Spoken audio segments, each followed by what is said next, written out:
What's up YouTube, it's your boy Will Ryder back at you with another video, and today we're going to be finishing that furniture project I started before in part 1. I hope you like it.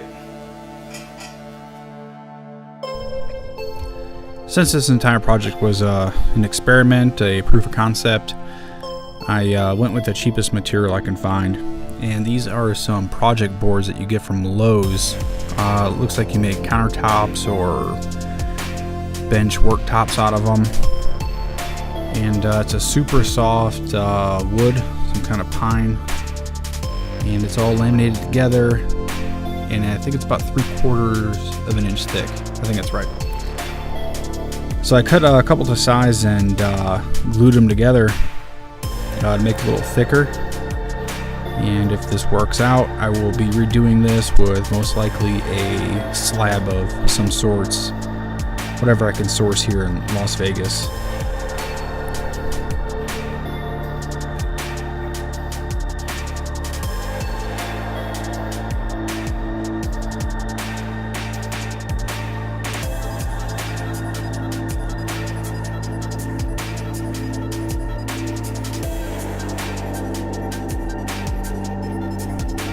As you can see, I was using a lot of glue.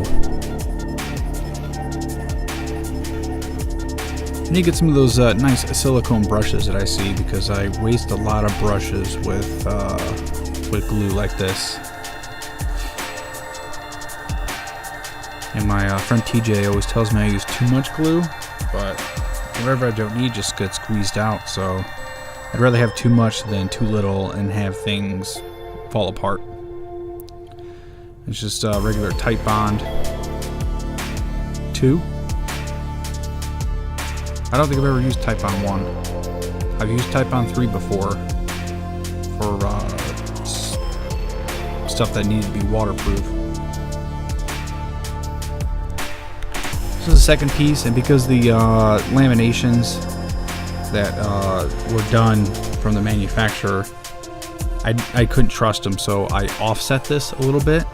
So it was, I don't know how to explain it. Zigzagged? Nope, that's not right. I think you know what I mean.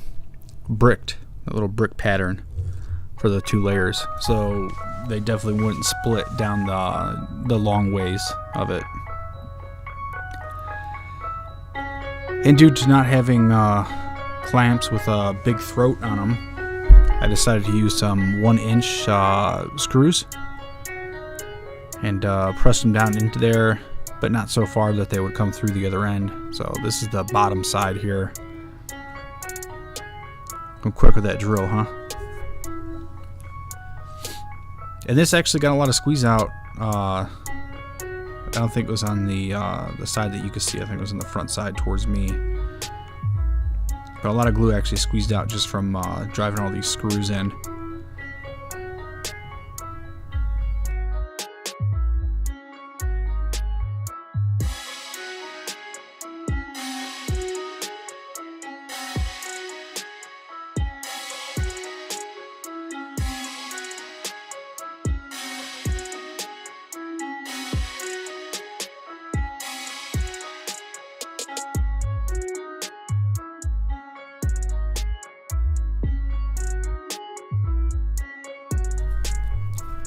So I remember using them on my Harbor Freight clamps. I really like these. The only issue I have with them is when I do bigger projects like this with a lot of clamps, my hand blisters up.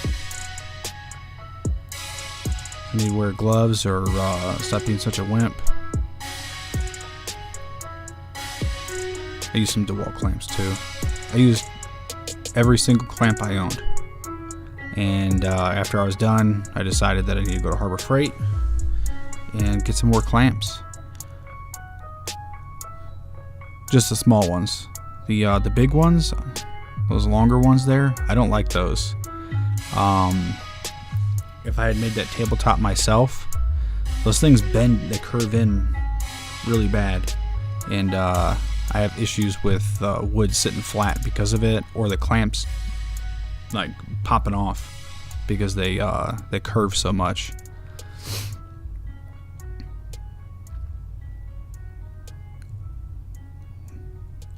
think I'm going to get some nicer Bessie clamps. I might have to start spending money. Like real money, not the cheap money. All those little DeWalt clamps I bought while I was in Japan and first started. So I think it's been about 4 hours.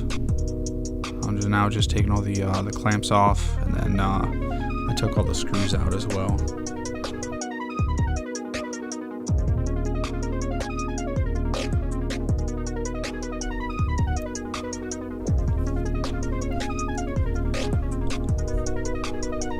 And here's that modified table saw. Huge workspace on it now. And after getting it out there, I realized it was a little too long for this. I don't have an outfeed table yet, but I did put that little roller thing up there in the front that you can see now, and that helps. I use that quite a bit.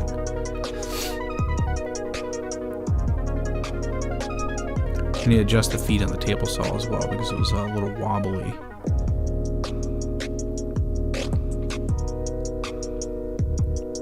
But I think with at about 18 inches wide, and then I did square off the ends where the glue is there. You can kind of see what I was talking about when I staggered the layers there on the very end.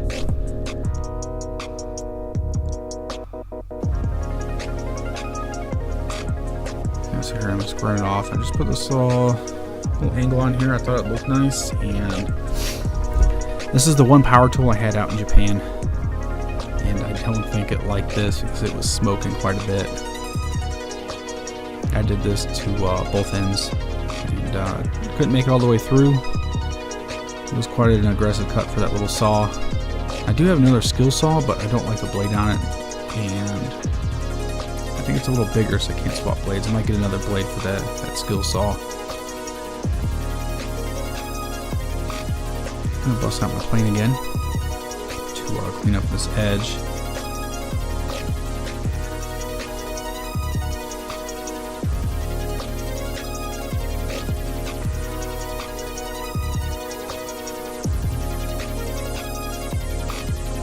And I did sand this as well because that end grain was still a little rough.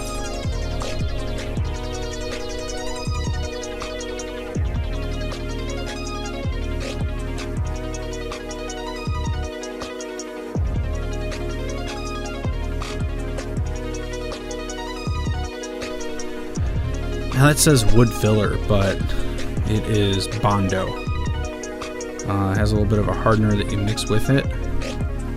And I couldn't believe how hard this stuff got. It was actually kind of a pain in the butt to sand it out, but I had to fill in all those little knots and holes. I wanted the top to look nice and smooth because I'm doing the one thing I never do, and it's paint wood. I don't like painting wood, but like I said before, the object of this experiment was to use the cheapest materials possible, and to be honest, the top of this table looked like crap. I did not like the way this wood looked. It was it had a lot of knots, so I thought the best thing to do was to paint it. And with what I did with the base here, I think that white paint really looked really nice. What is that? Contrasting colors and all that. Just using some oak dowel to plug all my holes. I was going to use a cheaper dowel, but that was the only one I could find that was it 3/8, 5/16, somewhere around there. So I plugged all the holes and used a flush saw and got it kind of close. I don't want to tear into that Douglas fir 2x4, so I sanded it flush afterwards. Just rounding over all the edges with a 1/4 inch round over.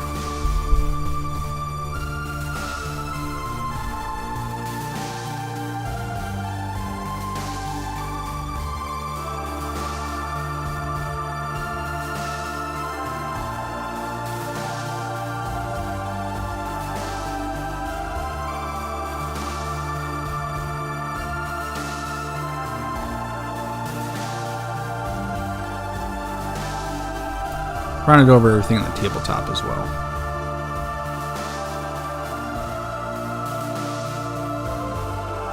This is something else I've never tried before and I've always wanted to try. My buddy TJ does this on a lot of the projects he makes for his local community.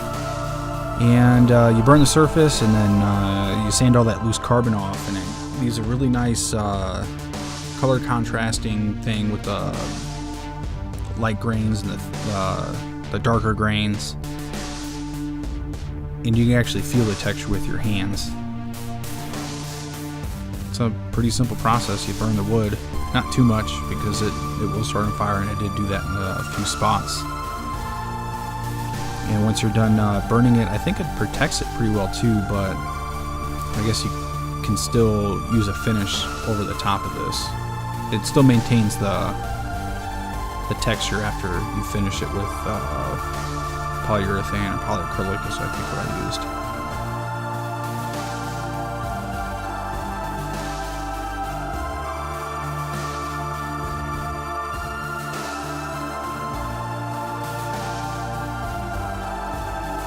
Polyacrylic, and I had this tiny little can. I thought I had a bigger can, but this little can worked. I was able to put 3 layers on all sides to include the bottom. It actually went a long way. A super easy finish to apply. It dries pretty quick.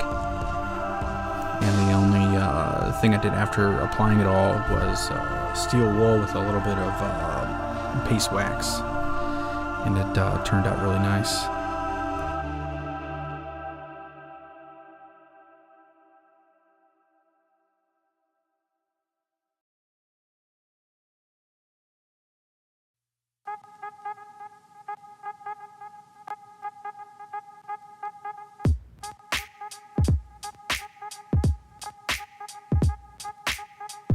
That's one of my old work shirts I'm wearing there. Back in the day when I was a space shuttle door gunner.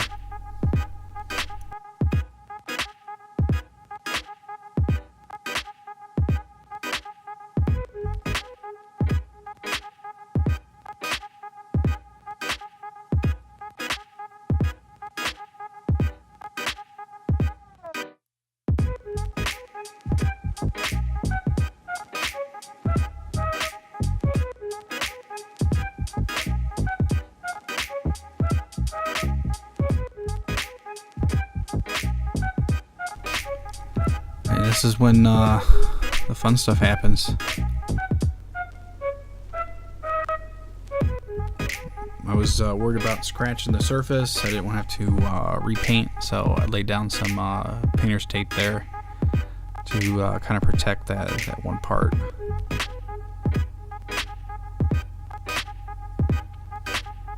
There's going to be friction on the side, so I covered both sides as well. Oh,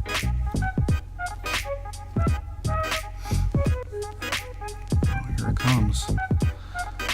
The assembly.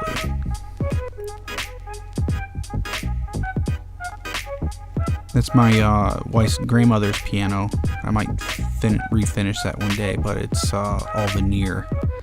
I'm worried about screwing it up. So it was a really tight fit here, but I made it work and it was nice and square. I'm really surprised at how strong that surface was, how it didn't bend.